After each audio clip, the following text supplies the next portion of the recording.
Okay, it's 7 o'clock. I think we're going to go ahead and call the meeting to order with 7 board members present. Start out with item number 1. Roll call, we've just done that. Item number 2, approval of agenda. Move to approve. Second. It's been moved by Dennis, seconded by Susan, that we approve the agenda. Is there any further discussion? If not, all those in favor, please raise your right hand. Opposed, same sign. Motion carries 7-0. Moving on to item number 3, approval of consent agenda. So moved. Second. It's been moved by Brian, seconded by Marge, that we approve the consent agenda for the month of November. Is there any further discussion? If not, all those in favor, please raise your right hand.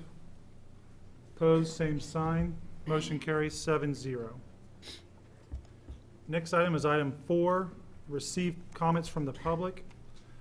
We do have 3 people signed up to speak tonight.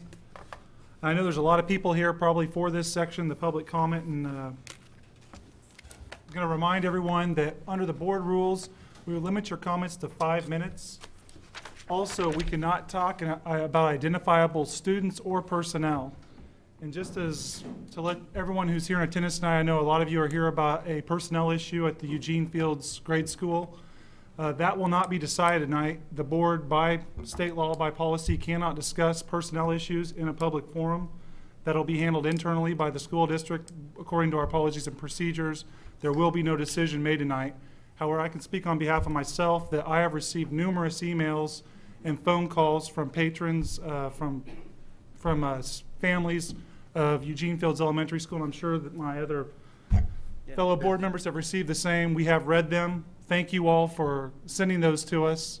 Thank you for taking the time to be here tonight. We are listening to and appreciate it, but in a public meeting like this, we are restricted on what we can and can't do. So, and there will be no decision that you will hear tonight in this boardroom about any personnel decisions. So I just want to let you know that to start out with.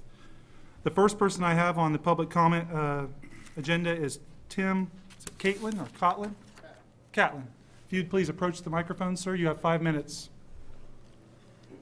I'll make it brief. We all know the situation at Eugene Field without mentioning any names, but it appears that the opportunity for education for students is greatly being hampered by disciplinary problems when kids are allowed to throw fits and completely disrupt class for 20 to 30 minutes at a time. I don't see how that's in the best interest of a student that's having a bad day with behavioral issues, or in the best interest of the students in the school to have to sit there and watch teachers just stand there and watch a child run out of control. I don't know, is there not a program for students such as this that they have a place where they can go and get some one-on-one? I know the concept of trying to mainstream them, thinking this is a better for them, but honestly, it appears in the situation it's not better for them. It's certainly not better for the other students.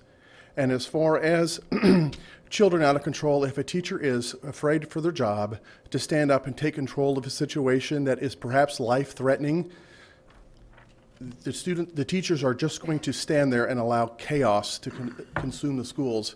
And parents are going to absolutely lose faith in the public education system that a handful of students with behavioral issues are just running wild. And it really needs to be addressed on exactly what's going to go on, because students starting out at kindergarten level need to have respect for their teachers, and obviously the situation that's going on in that school indicates that several of them do not have any respect for any type of authority, and the rest of the education for the students is dramatically being curtailed. And as far as, again, for the faculty, they need to know that they have the backing of the school board to step in a threatening situation and take control and not be in fear of their jobs for doing the right thing. Because there's not a person here that doesn't think taking control of a out-of-control student, throwing books, climbing on bookcases, threatening to kill people, kill themselves, is not a situation where they're under control. That's all I have to say. Thank you. Thank you very much.